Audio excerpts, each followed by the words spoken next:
આ તારા છે ને મોટા બાપુજી છે, એમને પગે લાગ. ચાલજો. બોલો બોલો બોલો બોલો બોલો. જય શ્રી કૃષ્ણ મોટા ભાઈ. જય શ્રી કૃષ્ણ. મોટા ભાઈ, તમે આમ નારાજ કેમ રહો છો? અમે માનીએ છીએ કે અમારાથી ભૂલ થઈ ગઈ છે, પણ ત્યારે સંજોગ જ એવા હતા કે કોઈને કાંઈ કહેવાયું જ નહીં. અરે આ સંજોગની તમે હું વાત કરો?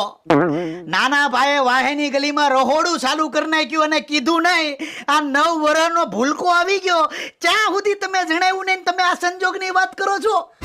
પણ મોટા ભાઈ, કોઈને કહેવાય એવું હતું જ નહીં. તમને સજા મળશે આની, તમને મળશે દીકરી સજા આની.